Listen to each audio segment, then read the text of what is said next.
Hello everyone, I welcome you all to this new session for Daily Current Affairs. Today we'll discuss important updates for the day 3rd of September 2020. So these are set of 10 important questions along with 5 important words that will surely boost the vocabulary.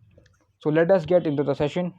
The first word for the day is gravitate. It means move towards or be attracted to a person or thing. The Hindi meaning for this word is आकर्षण शक्ति के कारण किसी की ओर खींचना या बढ़ना. The synonyms are attract and move.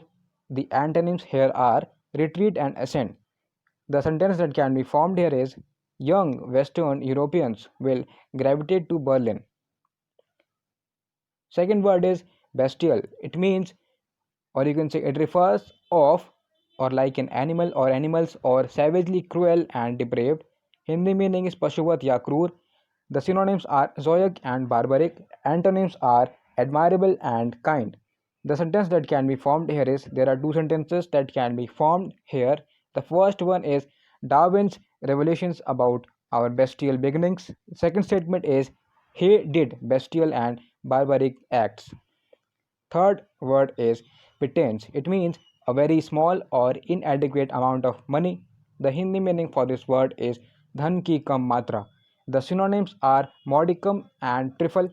The antonyms are plenty and surfeit. So the sentence that can be formed here is he paid his workers a pittance. Fourth word is Philistine. It means a person who is hostile or indifferent to culture and the arts. The Hindi meaning is असभ्य या असंस्कृत ऐसा जिसकी रुचि सांसारिक या you can say भौतिकवादी या सामान्य हो. The synonyms are lowbrow and bourgeois. The antonyms are educated and civilized. So the sentence that can be formed here is I am a complete Philistine when it comes to paintings. The fifth and the last word is timid. It means showing a lack of courage or confidence. The Hindi meaning is आसानी से डरने वाला. The synonyms are fearful and afraid. The antonyms are bold and brazen. The sentence that can be formed here is I was too timid to ask for what I wanted. So that's all for the words of the day. Let us go to the questions of the day part. The first question is what is the rank of India in the Global Innovation Index 2020 co-published by Cornell University, INSEAD and WIPO? So answer is option C 48. So India for the first time made it to the top 50 countries at the GII, which is Global Innovation Index 2020. So all this is led by improvement in information and communication technologies, which is also called as ICT services, and then exports, government online services, and research and development intensive global companies. So India's four-notch jump to the 48th spot in the 131 nation GII in 2020 made it the third most innovative lower middle income economy in the world. So this Global Innovation Index surveys 131 economies around the world using 80 indicators to gauge both innovative activities and the measurable results. So this INSEAD is a business school and Cornell University is a major economic school, you can say, in USA, and this WIPO stands for World Intellectual Property Organization, and its headquarters is in Geneva, Switzerland. It was founded on 14th of July 1967, and its current time CEO is Francis Guri. Moving on to the second question. Coal India Limited CIL will invest how much amount in development of nearly 500 projects related to various coal-based developments in the country? Answer is option B 1.22 lakh crore. So it will be used for projects like you can say related to coal evacuation, infrastructure project development, and then exploration and clean coal technologies in the country. So these investments aims at making India self-reliant, or you can say Atmanirbhar in terms of coal, and achieve the production target of 1 billion tons by 2023 to 24. Also, for first mile connectivity projects of Coal India Limited, they will be investing around 14,200 crore rupees over the next 3 to 4 years. You should be aware of first mile connectivity here, and it is the transportation of coal from pit heads to dispatch points you can say. And computer aided loading technology of coal is being developed to replace the existing methodology of transportation via road.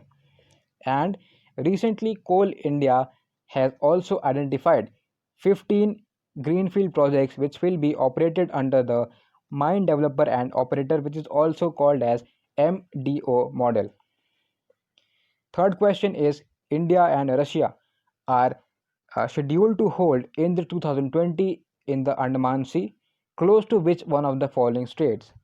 Answer is option D, Malacca Strait. So the Strait of Malacca connects Indian Ocean to the South China Sea and it is 900 km in length and is also a prominent trade route between East Asia and West Asia Europe. So the Indra series of exercise began in the year 2003 and was conducted as a bilateral naval exercise alternately between the two countries, India and Russia. However, the first joint tri-services exercise was conducted in the year 2017. And Andaman Sea was also the location where frontline warships of the Indian Navy conducted a passage exercise, also called as PASSEX, you can say, with the USA Navy's USS Nimitz carrier strike group in July this year. Fourth question is, what is the name of the robot developed by researchers from Boston Dynamics of Massachusetts Institute of Technology, MIT, USA for COVID-19 patients? Answer is option A, Spot. So this robot is controlled by handheld device. It can walk on four legs similarly to a dog. It can also climb stairs and can traverse rough terrain with ease and small enough to be used indoors. And the best thing for this robot is that it can measure the skin temperature, breathing rate, pulse rate, and also the blood oxygen saturation in healthy patients from 2 meters away. This is a very great achievement, and it has four cameras. One is infrared and the three are monochromes. So one is infrared camera and the three are monochrome cameras. The benefit for this you can say robot is that the robot can be deployed in areas where suspected cases of COVID-19, okay, assemble healthcare workers can avoid exposing themselves to work by maneuvering the robot to wherever patients are sitting. Fifth question is, how many species of milkweed butterflies are mainly involved in the recent early migration of butterflies from the hill ranges of eastern Ghats towards the western Ghats? Answer is option A, 4. So the annual migration of butterflies from the hill ranges of eastern Ghats and towards the western Ghats has been observed early in the year 2020, being witnessed in the month of July and August. But usually these butterflies breed during the southwest monsoon season on the eastern areas of South India, and their progeny migrate back to western Ghats in the month of October and November. So the migration started early after a gap of almost 8 years again, and the Eastern Ghats complex of Yorkord Hills, also called as Chevroy Hills, consists of, you can say, Pachamalai, Koli Hills, and then Kalvaram are major authentic places for the migrating species. The movement was observed towards the Western Ghats hill ranges, which comprises of Nilgiris, the Annamalai Tiger Reserve, and Palani Hills in Tamil Nadu, and Parambikulam Tiger Reserve in Kerala. So these four species are dark blue tiger, and then common crow and double branded. Sixth question is, consider the following statements about Special Frontier Service SF Special Frontier Force SFF, and which one of the following is false? First statement is SFF was established on 14th November 1962 in the immediate aftermath of 1962 Sino-India War. Second statement is SFF falls under the purview of Cabinet Secretariat, where it is headed by an Inspector General who is an army officer of the rank of brigadier. Third statement is they have been involved in the major Indian operations such as Operation Eagle, Operation Blue Star, Operation Meghdoot, and Operation Vijay. Fourth statement is recently the unit known as Vikas battalions have been said to be instrumental in preventing Chinese occupation on the line of actual control LAC in Ladakh. So the question is, which one of the following statement is false? Answer is option. The second statement is false and the rest all are true here. Okay. So this SFF falls under the purview of Cabinet Secretariat, where it is headed by an Inspector General who is an army officer of the rank of only Major General or not Brigadier. Let me give you some important facts about this here. The recruits initially in this SFF consisted of Tibetan refugees hailing from the Khampa community, and now it has mixture of Tibetans and Gorkhas also, and it was previously known as Establishment 22. Okay, you can say E22, but the criticism is there for this SFF concerned with them that the SFF was involved in a joint operation with the CIA, Central Investigation Agency of USA, in 1965 to place a nuclear power device on Mount Nanda Devi in Uttarakhand to monitor China's nuclear weapon test. However, the mission had to be abandoned and the nuclear power device was lost on the mountain, and this was reported by Indian media outlets in the year 1978. Moving on to the seventh question. According to the recent Purchasing Managers Index PMI, what is the PMI score of Indian markets in the month of August? Answer is option D, 52. So as per the latest PMI data, India's manufacturing sector activity has started to show signs of growth in August, driven mainly by pickup production along with improvement in customer demand, you can say. And this PMI is an indicator of business activity calculated separately for manufacturing and services sector, and then a composite index is also constructed. So the PMI summarizes whether market conditions as viewed by purchasing managers are expanding, neutral, or they are contracting. So PMI is a number from 0 to 100, and the score above 50, you can say above 50, represents that there is an expansion in the market, and under 50 represents contraction in the market, and if it is equal to 50, that means there is no change in the market, whether it is contraction or we are talking about the expansion. So PMI is compiled by IHS market for more than 40 economies worldwide, and the recent steps by government for upliftment of markets were focusing on Atmanirbhar Bharat, increasing the Narega funding, MG Narega funding, and expanding to urban areas also, transfer of cash benefits, tax incentivization, calibrating Make in India program, and then promoting sunrise sector, auto sector reforms, and the last one you can write in the exam is labor law reforms. Eighth question is, which two of the following articles of the Constitution of India empowers the Supreme Court and High Court respectively to punish people for their respective contempt of court? Answer is option C, Article 129 and Article 215. 129 is for the Supreme Court and 215 of the Constitution of India is for High Court. Also, Article 142 of the Constitution of India empowers the Supreme Court to punish for its contempt. So recently the court found Prashant Bhushan guilty of scandalizing the court on a suo motu consideration of his two tweets on the Twitter, and they have fined him with a punishment of rupee 1. Okay, so the Contempt of Court Act 1971 elaborately deals with the concept of contempt of court, and it divides contempt into civil and criminal contempt.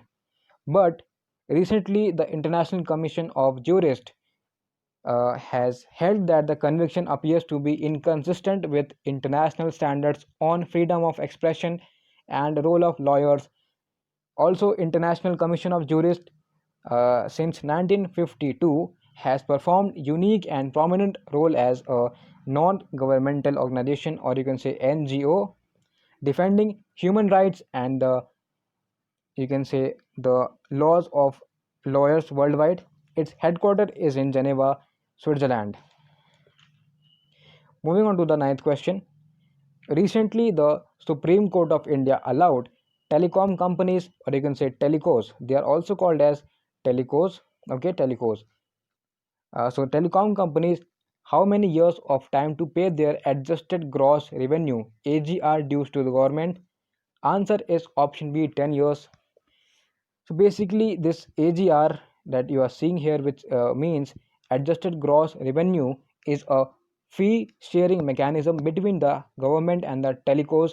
Telecos, I just said that they can be called as telecom companies. The short form of telecom companies is telecos. So this is a fee sharing mechanism between the government and telecos who shifted to the revenue sharing fee model in the year 1999 from the fixed license fee model. So in this course, in this, or you can say mechanism, the telecos are supposed to share a percentage of their adjusted gross revenue, or AGR, with the government, and the telecom sector was liberalized under the National Telecom Policy 1994. Under this revenue sharing fee mechanism, and then you can say mobile telephone operators were required to share a percentage of their AGR with the government as annual license fee, or you can say LF, and spectrum wage charge, which is called spectrum wage charge, which is spectrum not wage, it is spectrum usage charge, so SUC. Sorry for the mistake here. Also, the way forward, you can say, we need to think here is that to enhance the growth of the telecom sector and to improve the quality of service and to generate the resources for the telecos, a new infrastructure policy is the need of the hour. 10th and the last question is, what is the name of the robot designed by Indian Railways which can remotely communicate between doctor and COVID-19 patient? Answer is option A, Rakshak. So this medical aid robot is able to measure health parameters such as temperature, then pulse, oxygen percentage, and it can also provide medicines, food to the patients, and make a two-way video communication between the doctor and the patient remotely. They need not to be present physically there, and it can move in all directions at all levels with a range of remote operation up to 150 meters.